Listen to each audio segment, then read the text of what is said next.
Hello friends. आज की इस वीडियो के अंदर मैं आपके साथ बात कर रहा हूं बाजार के हाल के बारे में। और देखिएगा बाजार के अंदर आज जिस तरीके की तेजी थी वो देखने लायक थी। और सबसे बड़ी बात क्या है कि यूएस मार्केट के अंदर जो फ्राइडे को 27,000 के ऊपर जो है डाउ जोन्स जो है बंद हुआ, तो उसके बाद जो है ऐसा माना जा रहा था कि आज जो है हमारे यहाँ पर निफ्टी के अंदर बहुत बेहतरीन जो है तेजी होने वाली है। और सभी जो टेक्निकल एनालिसिस्ट हैं, सभी जो टीवी चैनल्स हैं, पूरा जो मीडिया है वो ये कह रहा था कि आज जो है बहुत बेहतरीन तेजी जो है होने वाली है। और देखिएगा इस तेजी के अंदर आज जो इंट्राडे ट्रेडर्स हैं उन्होंने दब के जो है माल उठाया। और बाद में जो इंट्राडे ट्रेडर्स है उनको शायद आज जो है बाद में नीचे माल बेचना पड़ा, कुछ स्टॉक्स को छोड़ दें तो। और जो तेजी सुबह हुई वो जो है बरकरार नहीं रह पाई, जो तेजी आज बाजार के अंदर थी। तो देखिएगा बाजार कहाँ तक गए, सबसे पहले ये देखते हैं। तो देखिएगा बाजार के अंदर सबसे पहली बात कि बाजार ने आज हाई जो लगाया वो 10,328 का लगाया, 10328। और जो लो लगाया वो लगाया 10120.25। यानी कि बाजार के अंदर एक बहुत बड़ी रेंज जो है देखने के लिए मिली। और करीबन करीबन जो है 200 पॉइंट की रेंज जो है देखने के लिए मिली। तो बाजार ऊपर के लेवल पर जो है प्रॉफिट बुकिंग की चपेट में आ गए। और जबरदस्त तरीके से जो है कुछ बेहतरीन शेयर्स के अंदर प्रॉफिट बुकिंग देखने के लिए मिली। और जनरली जो लीड कर रहे थे उनके अंदर सबसे ज़्यादा प्रॉफिट बुकिंग थी। और मैं आपको सीधी सी बात बोलूं कि जो एचडीएफसी बैंक है उसके अंदर सबसे ज़्यादा मुझे आज जो पर्सनली प्रॉफिट बुकिंग देखने के लिए मिली बैंक निफ्टी के स्टॉक्स की अगर हम बात करें तो क्योंकि ये जो रैली है जो निफ्टी के अंदर आई है वास्तव में बैंकों की बदौलत और एनबीएफसी की बदौलत आए हैं, जहां पर सबसे ज़्यादा शॉर्ट्स बने हुए थे। और वहीं पर जो है ऑपरेटर्स ने जो है पकड़ा और यहाँ पर जो मार्केट के अंदर ज़्यादातर लोग वहीं पर फंसे हुए थे। और आज मुझे ऐसा लगता है कि जिस तरीके से ऊपर बैंक निफ्टी जो है 10,000 सॉरी 21,800 तक गया, और वहाँ पर जिस तरीके से 21,800 जाने के बाद बहुत सारे लोग जो है बैंक्स के अंदर आज लॉन्ग हो गए होंगे, या जिन लोगों के शॉर्ट्स थे उन्होंने शॉर्ट्स कवर किए होंगे। और उसके बाद किसी ने भी एंटिसिपेट नहीं किया होगा कि इतनी जो है जबरदस्त प्रॉफिट बुकिंग आज देखने के लिए मिलेगी। और इंटरनेशनल मार्केट में जो है तेजी बनी हुई थी। और दूसरी बात ये थी कि अनलॉक जो है हमारा जो इकोनॉमी है वो हो रही थी। और सीधी सी बात है लॉकडाउन खत्म होने का आज पहला दिन था, लेकिन जिस तरीके से कोरोना के केसेस बढ़ते जा रहे हैं, कोविड-19 के केसेस बढ़ते जा रहे हैं, तो वो कहीं ना कहीं जो है संकोच का विषय जो है मार्केट के लिए रहा होगा। और देखिएगा यहाँ पर मैं आपके साथ जो है कुछ शेयर्स की बात करना चाहता था दूसरी वीडियो में, लेकिन मैं अभी आपके साथ यहीं पे बात कर रहा हूँ। जैसे आईडीएफसी फर्स्ट बैंक के बारे में जो है मैंने आपके साथ जो बात की थी कि 27 रुपीज़ के आसपास तक के जो है प्राइस देखने के लिए मिलेंगे। और आज 10% से ज़्यादा की तेज़ी देखने के लिए मिली थी और सर्किट लग गया था 10% का। उसके बाद भी जो है 27 रुपये के ऊपर भी जो है वहाँ पर गया, तो वो जो 27 वाला लेवल था वहाँ पर भी उसमें भी प्रॉफिट बुकिंग देखने के लिए मिली। और वहाँ से करीबन 1-1.5 रुपये के नीचे ही उसमें भी क्लोजिंग देखने के लिए मिली। तो मैंने आपके साथ बात की थी कि 18 से 27 की रेंज है, लेकिन अगर ये 27 के बाद अगर आईडीएफसी फर्स्ट चलता है तो हो सकता है कि वहाँ पे थोड़ा पॉजिटिव और भी आपको देखने के लिए मिले। और अगली बात जो मैं आपके साथ करने जा रहा हूँ वो ये है कि ये जो निफ्टी के जो कंपोनेंट्स हैं इनके अंदर क्या खास था। तो आज देखिएगा जो प्रॉफिट बुकिंग थी वो मैं आपके साथ जो बात कर रहा था कि प्रॉफिट बुकिंग अगर आज आप देखेंगे तो कहाँ पर देखने के लिए मिली। देखिएगा एचडीएफसी बैंक ने आज निफ्टी को 14.32 जो है नीचे किया। उसी तरीके से रिलायंस 8.48। तो ये जो जिन्होंने सबसे ज़्यादा लीड किया था वहाँ पे प्रॉफिट बुकिंग होती हुई नजर आई। श्री सीमेंट के अंदर 6.13, नेस्ले 4.7 और आईटीसी 3.78। यानी कि एफएमसीजी के अंदर जो है प्रॉफिट बुकिंग थी। बैंकों के अंदर ज़्यादातर बैंक पॉजिटिव थे एक्सेप्ट जो है एचडीएफसी बैंक। और थोड़ा सी प्रॉफिट बुकिंग जो है कोटक महिंद्रा बैंक में भी थी। तो देखिएगा ये लीड करते हैं जब ये मार्केट गिरती है तो भी और जो चलती है तो भी। तो ये इनसे जो है इनिशियल इंडिकेशन जो है मिलते हैं। और देखिएगा अगर आप बात करें तो एचडीएफसी बैंक में जो है प्रॉफिट बुकिंग 1,000 रुपये के ऊपर जब जैसे ही आया है, तो 1000 के ऊपर जैसे ही ये एचडीएफसी आया तो उसी दिन से इसके अंदर प्रॉफिट बुकिंग जो है देखने के लिए मिल रही है। और जो स्मार्ट प्ले है या जो स्मार्ट मनी है वो उन्हें प्रॉफिट बुकिंग करती हुई नजर आ रही है। वहीं लॉकडाउन खुलने के बाद देखिएगा तो जो बजाज फाइनेंस का जो शेयर है वो देखिएगा 13.15। तो बजाज फाइनेंस जो है अच्छे से जो है काम कर रहा है। इसी तरीके से इन्फो बजाज फाइनेंस ने नीचे से, क्योंकि बहुत सारे शॉर्ट्स थे, सारी मार्केट जो है बजाज फाइनेंस के बारे में नेगेटिव थी, तो यहाँ से एक जबरदस्त पुल बैक जो है देखने के लिए मिला। इन्फोसिस के अंदर आज 11.71। एक्सिस बैंक 10% से ऊपर ट्रेड कर रहा था आज, और 9.21 जो है इसके अंदर भी तेजी। आईओसी के अंदर 6.51 और बजाज फिनसर्व, तो बजाज फाइनेंस और बजाज फिनसर्व जो है सेम डायरेक्शन में चलते हैं क्योंकि वो आपस में एक दूसरे की होल्डिंग और सब्सिडरी कंपनीज हैं। इस तरीके से एफआईज के अगर डेटा देखेंगे तो आप देखिएगा 1 जून, 2 जून, 3 जून, 4 जून और 5 जून, इन दिनों के बीच में अभी तक 13,927 करोड़ की जो है बाइंग हो चुकी है, और आज भी जो है जबरदस्त 1,000 करोड़ के आसपास की बाइंग आज भी थी। तो सिंपल सी बात ये, तो ये जो इन्फ्लोज आए हैं एफआईज की तरफ से, उससे मार्केट ने लीड किया। वहीं दूसरी तरफ आप देखेंगे तो डीआईज जो है नेट सेलर्स जो है बने हुए हैं। तो सिंपल सी बात है, ये तो हायर लेवल्स के ऊपर एक ऐसा एंटिसिपेशन है कि एक प्रॉफिट बुकिंग शायद मार्केट में आ सकती है कभी भी। जैसे आज अचानक एकदम प्रॉफिट बुकिंग आ गई, मार्केट बहुत तेजी से खुले और फिर उसके बाद प्रॉफिट बुकिंग आ गई। अगर हम डेटा देखेंगे तो अगर आप देखेंगे तो मार्च में 65,000 करोड़ की जो है सेलिंग जो है की थी डीआईज ने, और सॉरी एफआईज ने, और वहीं पर डीआईज ने उस समय पर माल खरीदा था 55,595 करोड़ का। तो अब ये देखिएगा तो इस पूरी की पूरी गिरावट को डीआईज ने रोका था। उसके बाद देखिएगा अप्रैल में भी गिरावट थी और अप्रैल में दोनों ने प्रॉफिट बुकिंग की थी। मई के महीने के अंदर अगर आप देखेंगे तो दोनों जो है नेट बायर थे। अगर मई 20 की बात करें तो 13,914 के और 12,293 के, तो दोनों ही जो है नेट बायर्स थे मई के अंदर। लेकिन मार्केट मई के अंदर भी जो है काफ़ी करेक्शंस हुई थी।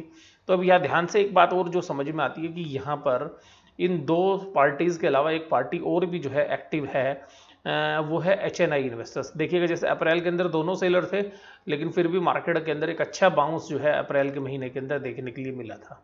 तो आप देखिएगा यहाँ पे ये दोनों सेलर थे, लेकिन फिर भी ये जो हमारे HNI इन्वेस्टर्स हैं, हाई नेटवर्थ इन्वेस्टर्स, उन्होंने शायद दम के खरीदारी की होगी, जिसकी वजह से अप्रैल में।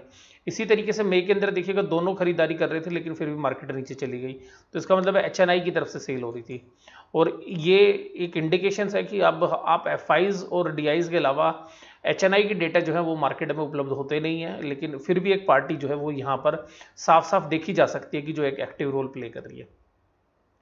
ये आज का चार्ट है निफ्टी का। तो निफ्टी का देखिए आज के चार्ट में आपको एक सीधी सी बात समझ में आएगी कि निफ्टी बड़े पॉजिटिव नोट के साथ जो है आज काम कर रहा था। सुबह मॉर्निंग सेशन में देखिएगा ये जबरदस्त, लेकिन यहीं पर आप देखिएगा जब ऊपर खुला तो ये रेड बार्स आपको ये इंडिकेट कर रही है कि यहीं पर एक वॉल्यूम के साथ सेलिंग भी आई थी।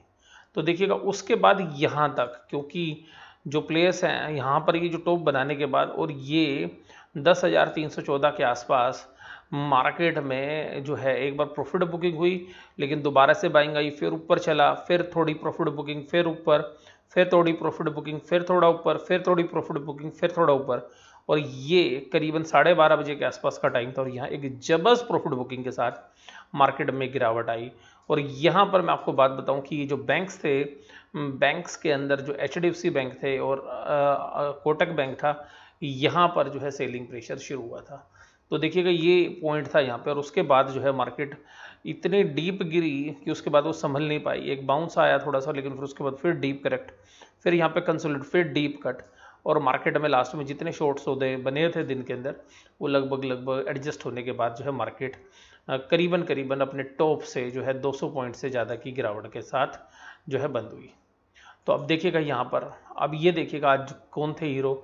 तो देखिएगा हीरो था गेल इंडिया। अब गेल इंडिया जो था वो 7.5% की तेजी थी, हालांकि एक बार ये 9% के आसपास ट्रेड हो रहा था। इंडसइंड बैंक देखिएगा 6.93, भारत पेट्रो जो है 6.63, एक्सिस बैंक 6.16। तो आप ये कह सकते हैं कि अभी भी जो इस रैली को लीड कर रहे हैं उसमें बैंकों का बहुत बड़ा जो है रोल अभी भी देखा जा सकता है। इसी तरीके से गिरने वालों में देखिएगा अल्ट्राटेक सीमेंट के अंदर प्रॉफिट बुकिंग थी आज, उसके बाद सिप्ला के अंदर प्रॉफिट बुकिंग थी, भारती में थी, महिंद्रा एंड महिंद्रा में प्रॉफिट बुकिंग थी, आयशर मोटर्स में और जी एंटरटेनमेंट में। तो यहाँ पर जो ऑटोमोबाइल्स के जो शेयर्स हैं वहाँ पर जो है अभी भी रिकवरी के चांसेस थोड़े से जो हैं स्लाइटली लोअर लग रहे हैं। और जिस तरीके से कल जो मैन्युफैक्चरर्स हैं स्पेयर पार्ट्स ऑटो एंसेलरीज़ के, तो उनके भी जो है दीपक जैन जी ने जो है एक प्रेस कॉन्फ्रेंस के दौरान जो है कुछ ऐसी बातें कही कि रिकवरी में थोड़ा टाइम लग सकता है और ऑटो एंसिलरी के ऊपर एक खतरा आ सकता है। तो वो वास्तव में उन्होंने ऑटोमोबाइल्स इंडस्ट्री को ध्यान में रखते हुए कही थी। तो ये देखिएगा ये एक सीरियस इशू था जिसकी वजह से आज हमें लगा कि ऑटो के अंदर जो है ज़्यादा अच्छा रुझान देखने के लिए नहीं मिला। उसके बाद देखिएगा यहाँ पे एफआईज जो है वो 23,000 करोड़ रुपए डाल चुके हैं इन लास्ट 7 सेशंस। तो आप समझ सकते हैं कि कितनी बड़ी जो है इन्होंने जो 23,000 करोड़ के दम पर ही मार्केट जो है 8,900 के लो से जो है देखिएगा अब 10,200 के आसपास जो है ट्रेड करती हुई नजर आ रही है। तो आप ये समझ सकते हैं कि ये जो पैसा आ रहा है ये वास्तव में यूएस की मार्केट में भी आ रही है और इंडिया की मार्केट में भी आ रहा है और वर्ल्ड की मार्केट में, लेकिन इंडिया में कंपेरेटिवली कम आ रहा है। तो सिंपल सी बात ये है, लेकिन यहाँ पे हमें एक डर ये सबसे ज़्यादा लगता है कि अगर डाउ जोन्स में एक बार प्रॉफिट बुकिंग शुरू हुई तो इंडिया में क्या होगा। तो इंडिया जो है वास्तव में अभी जो है डीकपल कर रहा है डाउ जोन्स के साथ, लेकिन मार्केट के अंदर फिर भी ये उम्मीद रहती है कि डाउ जोन्स चलेगा तो हमारी मार्केट चलेगी।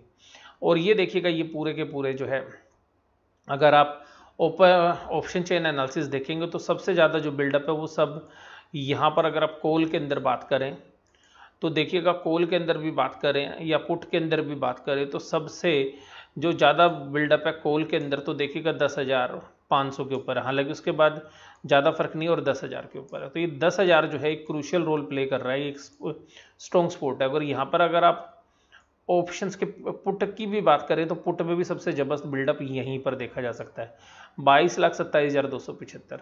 तो ये जो बिल्डअप है ये आपको ये बता रहा है कि यहाँ पर ये जो है ये एक स्ट्रॉन्ग पॉइंट है। और उसी तरीके से अगर आप रेजिस्टेंस इमीडिएटली देख रहे हैं तो वो 10,500 के आसपास जो है नज़र आ रही है। हालांकि देखिएगा 10,000 के बाद 9,900 में भी अच्छा बिल्डअप है पुट के अंदर और यहाँ पे जो है 9,800 में भी है, लेकिन इतना बिल्डअप नहीं है। तो आप ये मान के चलिएगा कि 9,900 और 10,000 के बीच में जो है मार्केट अगर ऑप्शन चेन एनालिसिस के हिसाब से देखेंगे तो यहाँ पे जो है बहुत जबरदस्त जो है सपोर्ट लेगा 10,000 पे भी और 9,900 पे भी।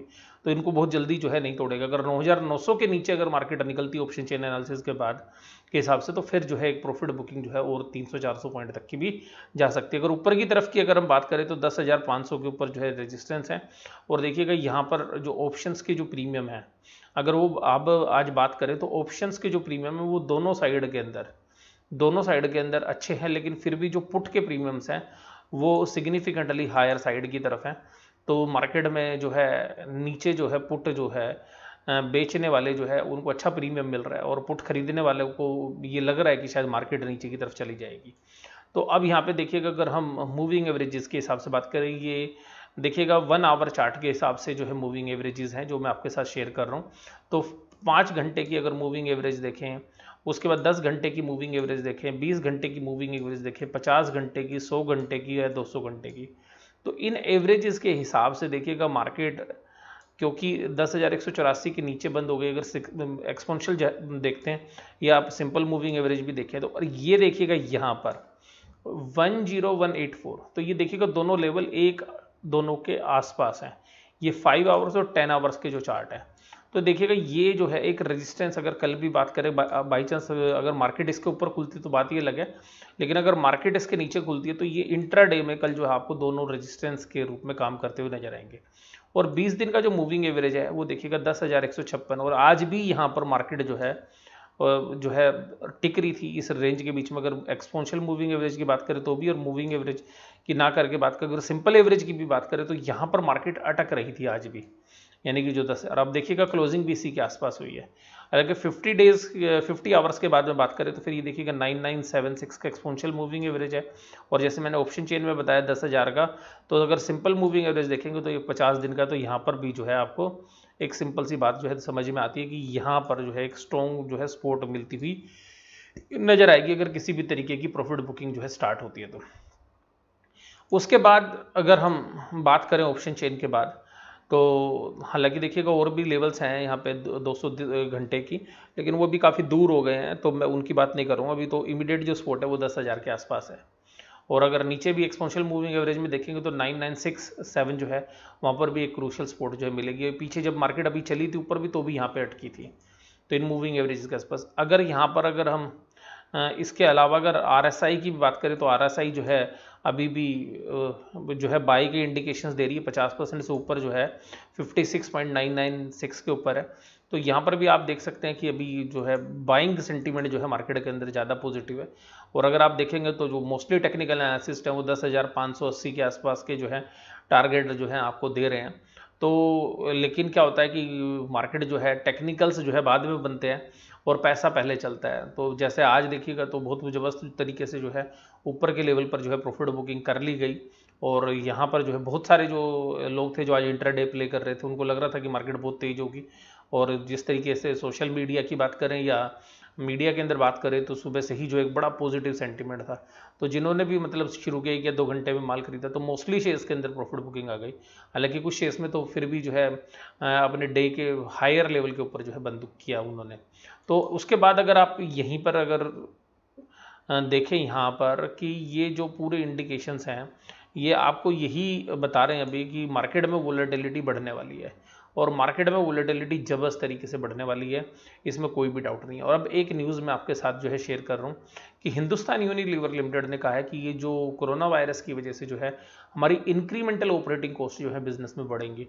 तो देखिएगा ये जो एफएमसीजी जो कंपनीज हैं उनके प्रॉफिट्स मार्जिन बहुत ज़्यादा नहीं है। अगर आप बात करेंगे, अगर नेट इंटरेस्ट मार्जिन की बात करें, ऑपरेटिंग प्रॉफिट मार्जिन की बात करेंगे, तो ये कंपनियां कह रही है कि ऑपरेटिंग कॉस्ट है, जैसे कि मास्क लगाना है, सैनिटाइजेशन है, या जहां पर आप 4 लोगों से काम कराते थे वहां पे आपको 8 या 7 लोग चाहिए, तो सोशल डिस्टेंसिंग मेंटेन कर रही है। तो उसकी वजह से जो है कंपनी को ऐसा लगता है कि उनकी जो ऑपरेटिंग कॉस्ट है वो बढ़ती हुई नजर आएगी। और देखिएगा एक डिमांड की तरफ से जो है प्रेशर भी जो है आपको देखने के लिए मिलेगा। तो जो डिमांड है वो भी अभी शायद, क्योंकि कुछ तो कंजम्पशन मार्च के महीने में लोगों ने जो है स्टॉक बना लिया था अपना, तो स्टॉकिंग की वजह से भी जो है शायद थोड़ी सी दिक्कत आए। और दूसरी बात क्या है, लॉकडाउन की वजह से इनके भी जो सेगमेंट्स हैं उनके अंदर भी जो है आप देखेंगे तो जो प्रीमियम सेगमेंट है वहाँ पर सेल के ऊपर इम्पैक्ट पड़ता है। तो जैसे कि जो चीज़ें मॉल के थ्रू सेल करते हैं या जो लोग मॉल के या ऑनलाइन के थ्रू जो खरीदते हैं, तो जो चीज़ें दिखती हैं बाज़ार के अंदर या मॉल में जब जाते हैं तो सभी जो फैमिली मेम्बर्स जाते हैं तो वहाँ ज़्यादा से ज़्यादा जो चीज़ें दिखती हैं उनको लोग जो है अपनी बास्केट में रखते हैं। तो उस तरीके का जो एक देखने वाला नज़रिया है उसकी वजह से जो है बहुत सारे ऐसी जो चीज़ें जो प्रीमियम होती हैं तो उनकी सेल जो है ज़रूर घटती हुई नज़र आएगी। तो ये पूरा जो है हमें भी ऐसा लग रहा है कि चाहे वो एफएमसीजी में हिंदुस्तान लीवर की बात करें, चाहे कोलगेट की बात करें, चाहे इवन नेस्ले की बात करें, इनकी सेल के ऊपर भी जो है इम्पैक्ट पड़ता हुआ नजर आएगा। हालांकि अब देखिएगा इस क्वार्टर में तो है ही, अगले क्वार्टर में कितना इम्पैक्ट आता है। तो यहाँ पर क्योंकि ये जो कंपनी है वैल्यूशंस वाइज बहुत रिच वैल्यूशंस के ऊपर है, और अगर यहाँ पे किसी भी तरीके की कॉस्ट बढ़ती है और जो नेट इंटरेस्ट मार्जिन या ऑपरेटिंग मार्जिन घटते हैं तो फिर वो जो है बाजार उसके ऊपर रिएक्ट जरूर करेगा। उसके बाद देखिएगा अगर निफ्टी के अंदर अगर हम चार्ट की बात करें तो देखिएगा ये जो चार्ट मैं आपके साथ शेयर कर रहा हूँ ये हमारा 1 आवर वाला चार्ट है। तो 1 आवर वाले चार्ट पर अगर हम बात करें तो एक्सपोनेंशियल्स जो 100 डेज की है 10175 है, और देखिएगा ये 10167 पे जो है क्लोज हुआ है। तो अगर आप यहाँ पे देखेंगे तो ये जो लेवल है ये अगर इसके नीचे मार्केट अगर बंद होती है तो ये रेजिस्टेंस आपको मिलेगा यहाँ पे। और उसके बाद देखिएगा 50 डेज में भी देखेंगे तो 10169 और इसी पे मार्केट जो है क्लोज हुई है। अगर आप देखेंगे तो ये जो 50 डेज का एक्सपोनेंशियल मूविंग एवरेज है इसी पे मार्केट बंद हुई है। तो ये ऐसा लेवल था जहां पर कि सपोर्ट मिलना स्वाभाविक था। अगर आप 20 दिन की भी बात करेंगे यानी कि 20 घंटे की, तो भी वो यहीं पे आ रही है। और अगर आप 10 की भी बात करेंगे तो 10172। तो आप कुल मिलाकर ये देखेंगे कि ये जो लेवल है ये वास्तव में एक इम्पोर्टेंट लेवल्स थे और उसी पे मार्केट जो है क्लोज हुई। अब यहाँ पर अब मार्केट जिधर भी चलेगी उधर जो है एक बड़ा रेंज आ सकता है। और अब ये देखिएगा मैं अब आपको ये जो चार्ट आपके सामने है ये 1 साल का चार्ट है। अब इस 1 साल के चार्ट में अभी भी आप देखिएगा तो जो मूविंग एवरेजेस हैं आपके जो 100 डेज के मूविंग एवरेजेस है उसके ऊपर मार्केट चल रही है। तो 10041, तो जैसे मैंने भी आपको बोलता था कि 10,000 के आसपास ऑप्शन चेन के हिसाब से। और अगर यहाँ पर अगर हम बात करें इस इंडिकेटर में तो ये जो सपोर्ट है ये ध्यान रखिएगा जो लोग इंट्राडे ट्रेडर्स हैं या जो निफ्टी में ट्रेड करते हैं 10041 ये लेवल है। अगर नीचे की तरफ मार्केट आती है तो यहाँ पर जो है रुकता हुआ नजर आएगा। ऊपर तो देखिएगा रेंज खुली हुई है 10,580 तक। हालांकि जो प्रॉफिट बुकिंग जो है हायर लेवल पर रूल आउट नहीं की जा सकती क्योंकि वहाँ पर प्रॉफिट बुकिंग आती जा रही है। इसके बाद देखिएगा ये मैं न्यूज़ आपके साथ डिस्कस कर चुका हूँ और ये जो सारी बातें मैंने आपके साथ की ये जो है मेरी न्यूट्रल राय थी। और मेरी जो वो एक पर्टिकुलरली मुझे वीडियो शेयर करनी थी आपके साथ कि क्या यहाँ पे थोड़ा बहुत प्रॉफिट बुक कर लेनी चाहिए, तो वो आज शायद मैं ना करूँ तो वो कल जो है उसकी वीडियो मैं आपके साथ शेयर करने की कोशिश करूँगा। और कोविड प्रोटेक्टेड स्टॉक का जो स्टॉक नंबर 2 है उसकी वीडियो भी जो है जल्द कल या परसों के अंदर जो है मैं शेयर करने वाला हूँ। तो अभी उस शेयर्स के ऊपर मेरी नज़र है, उसमें आज थोड़ी करेक्शन भी थी और थोड़ी और करेक्शन होगी तो फिर उसमें स्ट्रेटेजी के साथ आपको बताऊंगा कि किस तरीके से आने वाले 5 से 6 महीने के अंदर उस शेयर्स में एक्यूमुलेट किया जा सकता है और वो फंडामेंटली काफ़ी स्ट्रॉन्ग कंपनी है। तो यहाँ पर मैं जो है अपनी वीडियो समाप्त करता हूँ। वीडियो देखने के लिए धन्यवाद। Thank you very much.